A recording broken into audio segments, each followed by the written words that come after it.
Face à d'importants vents contraires sur un marché stratégique, Nvidia a démontré une dynamique remarquable.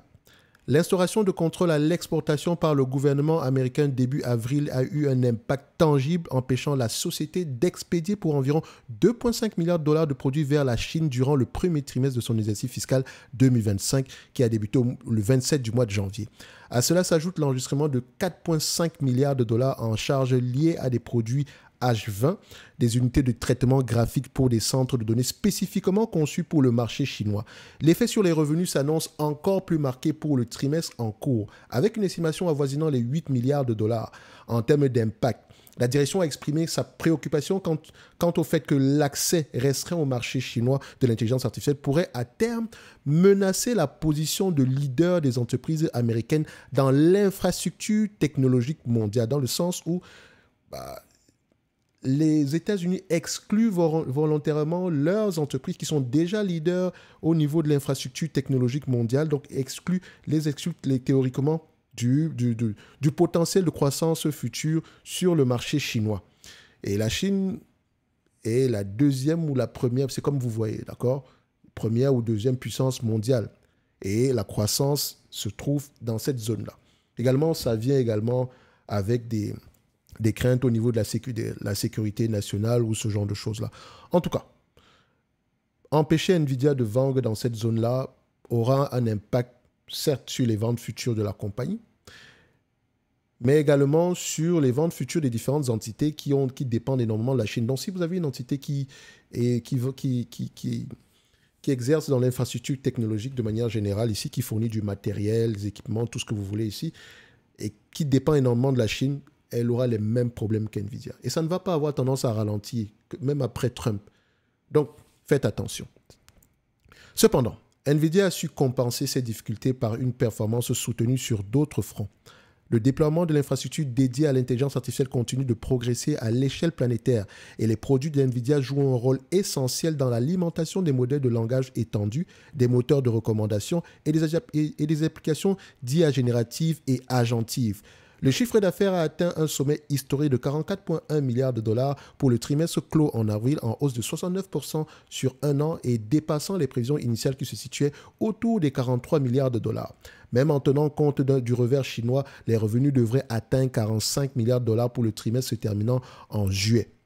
La direction se montre confiante, estimant que l'entreprise est bien positionnée pour bénéficier d'autres catalyseurs de croissance, notamment les dépenses accrues des pays et des entreprises cherchant à développer leur propre capacité en matière d'IA. Sur le plan de la rentabilité, la marge brute a subi une pression passagère ces derniers trimestres due au lancement de la nouvelle plateforme Blackwell. On a parlé de lancement, ok ?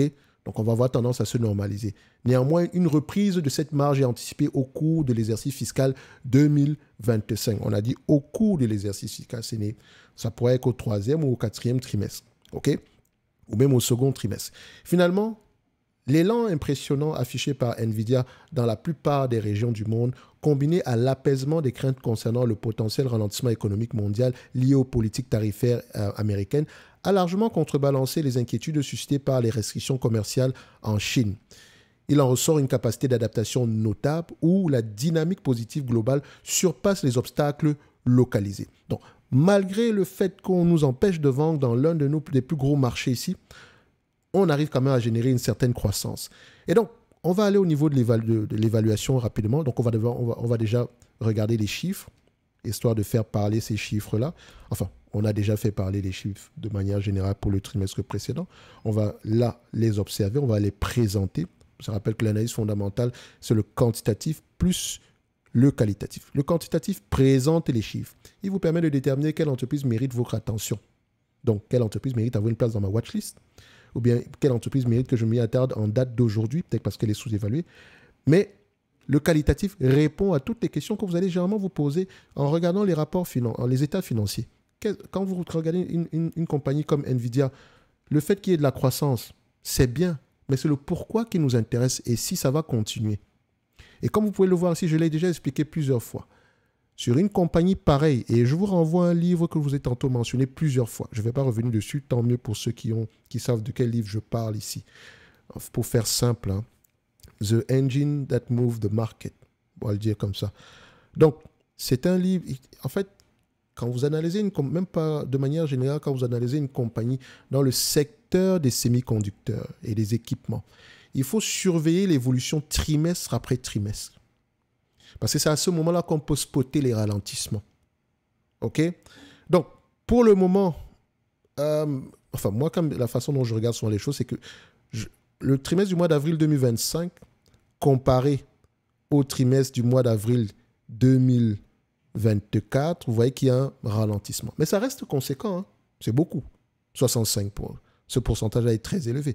Par rapport au trimestre précédent, on a également une légère diminution.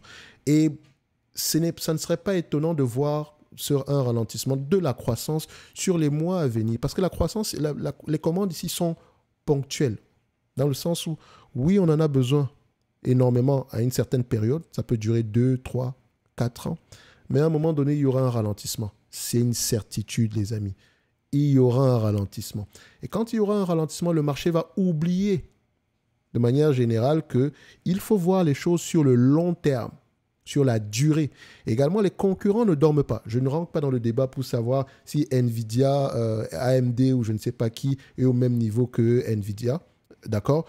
Allez, Nvidia, enfin, Intel ou AMD au même niveau qu'Nvidia, allez-y vérifier, faites-vous votre propre avis. Pour le moment, je pense que Nvidia est en avance et de très loin. Vous allez voir que Nvidia ici, malgré le fait qu'on introduise les nouvelles plateformes Blackwell, on en a déjà anticipé on a déjà anticipé les suivantes. Okay? Donc, on a continuellement une longueur d'avance. Tant mieux pour nous parce qu'on est sur le segment le plus dynamique du marché et il n'y a pas de...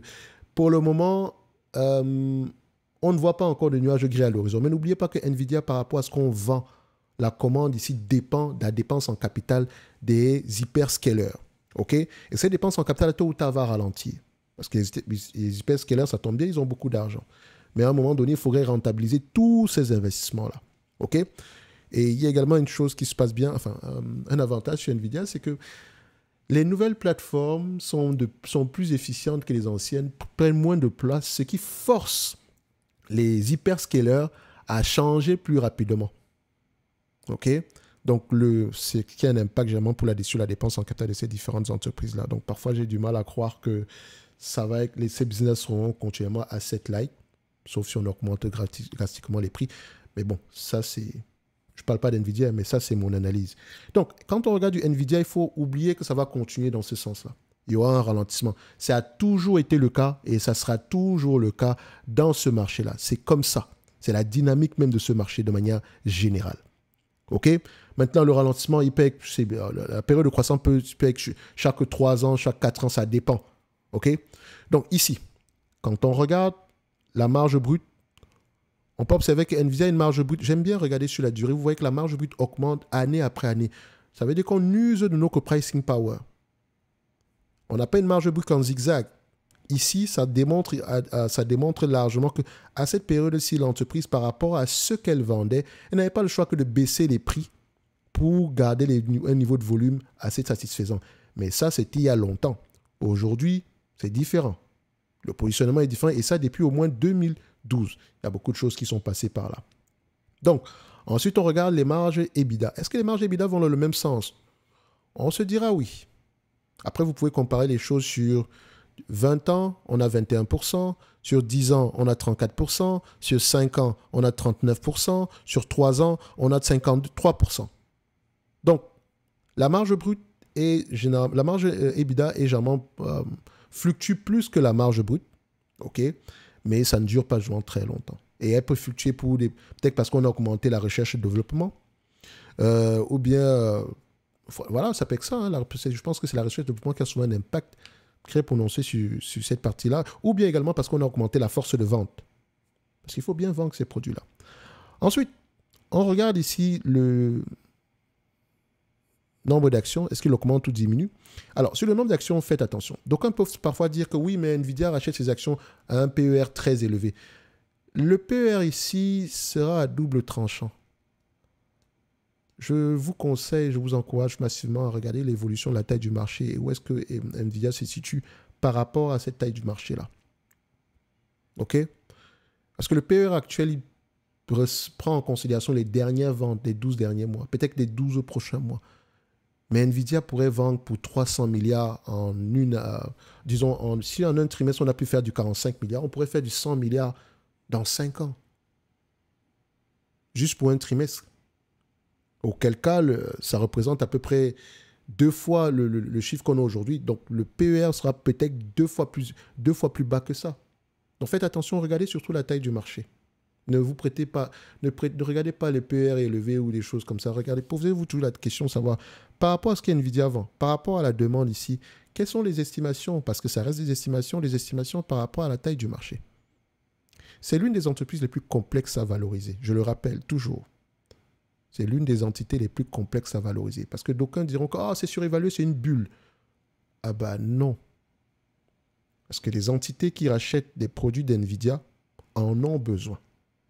Et on peut déjà voir les applications des produits enfin, on peut déjà voir les résultats de ces achats-là.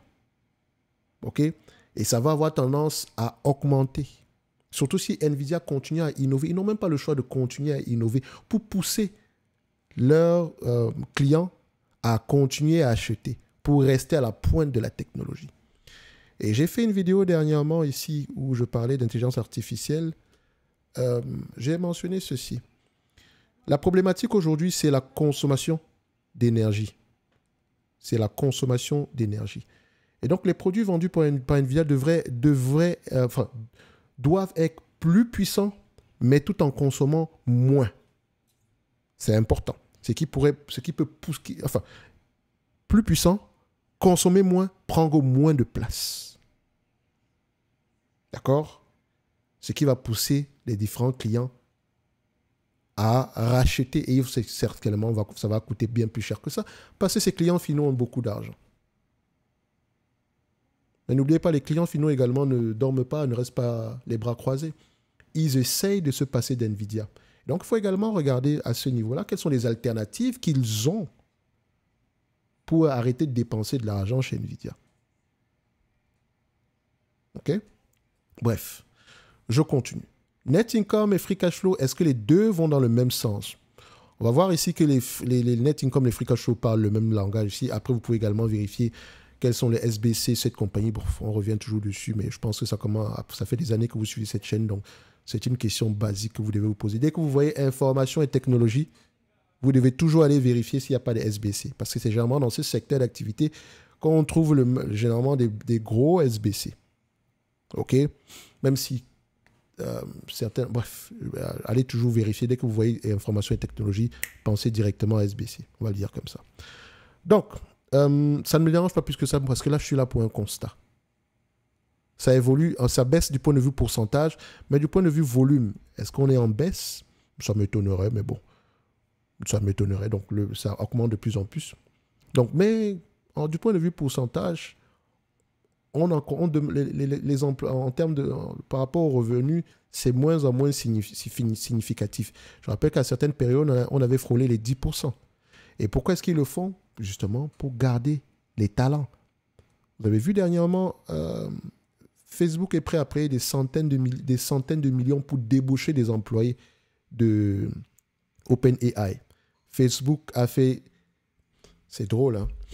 Est-ce que vous vous rendez compte que Facebook a fait l'acquisition de Scale AI? Allez-y voir ce que Scale AI fait, mais Scale AI est indispensable pour les entités voulant proposer des services d'intelligence artificielle. Donc, ils ont proposé d'acheter Scale AI. Donc, ils ont acheté 49% de la compagnie à près de 14 milliards. En fait, 14 milliards, c'est la valorisation de la compagnie. OK? Donc, ils auraient pu racheter la compagnie au complet.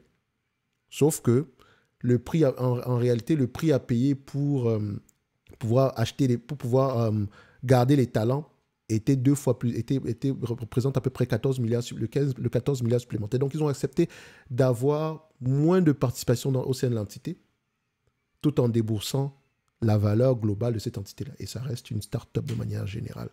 Tout simplement parce qu'ils veulent débaucher tous les talents. Et ça sous-entend que Meta est en retard par rapport au développement de ses IA, même s'ils ont beaucoup de milliards. Donc, les talents restent le carburant de l'innovation au niveau de l'IA, et il y en a de moins en moins. OK?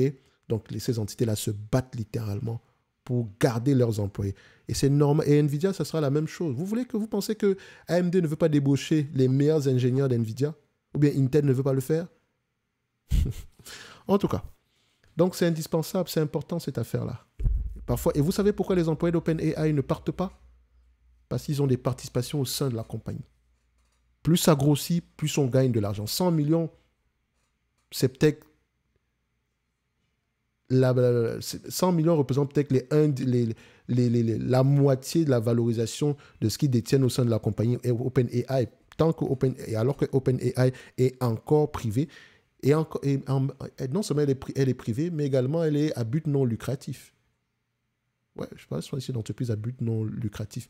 Mais je pense que ça va changer parce que OpenAI et Microsoft sont en train de battre, sont en pleine guerre en date d'aujourd'hui. Bref, on est là pour parler d'NVIDIA de manière générale. Donc, j'ai juste fait une discrétion ici en parlant de stock-based compensation, la façon de voir les choses. Parce que c'est important. Donc, au niveau de la valorisation, combien de fois les bénéfices vous allez payer pour NVIDIA? Ça ne sert à rien que j'aille regarder la dette nette. La dette nette est insignifiante. NVIDIA, ils ont du cash net littéralement. Donc, ils ont près de 1% de la valorisation ici en cash net. Alors, si on va au niveau de la valorisation, combien de fois les bénéfices vous allez payer pour NVIDIA? Et c'est à ce niveau qu'on aura un problème. Pourquoi? Parce que le gâteau auquel s'attaque NVIDIA en date d'aujourd'hui est de plus en plus gros. Il est même nouveau. Donc, le marché total accessible augmente de plus en plus. Dire qu'NVIDIA est surévalué en date d'aujourd'hui, je pense que c'est assez prétentieux. Moi, je n'ai pas honte de vous dire qu'NVIDIA est l'une des compagnies les plus complexes à valoriser. Parce que ici, le chiffre d'affaires peut être 2 fois plus élevé dans 10 ans. N'oubliez pas qu'on est là pour investir à long terme. Donc, on doit plus travailler sur la demande en termes des produits liés à l'IA, même si on doit généralement surveiller également les cycles des dépenses des différentes compagnies, des différents acteurs, différents clients qui achètent chez NVIDIA. Alors, pour me protéger, c'est bien, je vais plutôt regarder NVIDIA du point de vue, oui, Thierry veut investir sur NVIDIA. Quel est le prix que je serais prêt à payer, moi, pour NVIDIA? Je parle de moi. Je ne paierai pas plus de 15 fois les bénéfices attendus en 2028. D'accord? Et ça sous-entend que les bénéfices de 2028 seront la norme au minimum pour les années à venir. D'accord? Et donc, ça sera, je vais rester aux alentours d'une centaine de dollars. Ça ne sert à rien que j'aille regarder la dette nette par action ici, le cash net par action. On a quoi? $1, ça c'est pas grand-chose. Donc, je serai aux alentours de 95 dollars l'action. Si on examine 100 dollars. Ceux qui l'ont acheté en dessous des 100 dollars en 2026, en 2025, tant mieux pour vous. Maintenant, ça ne veut pas dire qu'au prix actuel, ça ne va pas augmenter. Je ne sais pas jusqu'où Nvidia peut monter. Tout ce que je sais, c'est combien est-ce que moi je suis prêt à payer max pour la compagnie et pourquoi je choisis payer 15 fois les bénéfices. Et comme je l'ai dit ici, c'est... Vous voyez ceci? On s'attend à 63% de croissance. Alors même prendre juste le cash flow. J'ai même pris le cash flow opérationnel, je suis gentil. Vous voyez le cash flow opérationnel de 63%? Ça, c'est 2026. En 2027, il sera de 28%. Ralentissement. En 2028, on s'attend à 17%. Toujours en croissance, mais la croissance ralentit de plus en plus. Et laissez-moi vous dire que le marché ne va pas accepter de continuer à payer des multiples de valorisation aussi élevés avec une croissance pareille. Et dans ce secteur d'activité, 1, il faut normaliser les résultats. 2, parce que cette affaire-là est cyclique. Et très souvent, il vaut mieux payer une quinzaine de fois les bénéfices. Et donc, valoriser NVIDIA, pour moi, ça revient juste à me poser la question de savoir quel est le prix que je pourrais payer pour rentrer en date d'aujourd'hui sur la compagnie. Maintenant, si vous êtes optimiste, parce qu'il faut également parler des optimistes, et que monsieur le marché paye 25 fois les bénéfices pour les années à venir, malgré le fait qu'on puisse ralentir, et encore, quand je parle de ralentissement, on n'est pas à l'abri d'innovation de la part d'NVIDIA. De toute façon, c'est ça qu'ils continuent à faire ici. Donc, je ne sais pas à quoi va ressembler demain, donc je préfère être prudent. on pourrait aller à 158 $ qui représente 25 fois les bénéfices attendus en 2028. Et comme vous pouvez le voir ici en termes de forecasting, les attentes sont pas de plus en plus élevées. On a un ralentissement en termes par exemple, 6,43 $ il y a 6 mois, aujourd'hui c'est 6,32 $. 5,15 $ il y a 6 mois, aujourd'hui c'est 5,39 $. 4,7 $ il y a 6 mois, aujourd'hui c'est 4,21 $. Donc certes, on est optimiste, mais à court terme ou bien à moyen terme, enfin, quoique tout ça c'est le moyen terme de manière générale, ok. 2026 et 2025, on est de plus en plus optimiste. Mais en 2028, on a à peu près, comment on dit ça? Les attentes sont moins élevées qu'il y a 6 mois. Et je rappelle qu'ils ne sont pas nombreux sur le dossier par rapport aux attentes de 2028. Donc ça pourrait même augmenter de manière générale. De toute façon, ça reste, tout ceci veut dire, quand on regarde ici les attentes des analystes, ça veut tout simplement dire qu'ils sont optimistes et rien d'autre. Et la question que vous devez vous poser, vous, c'est pourquoi est-ce qu'ils sont optimistes? Mais n'oubliez jamais à quelle industrie vous avez affaire. Semi-conducteurs, équipements, ou bien fournisseurs ici de semi-conducteurs, c'est essentiellement un business cyclique. Cyclique de chez cyclique.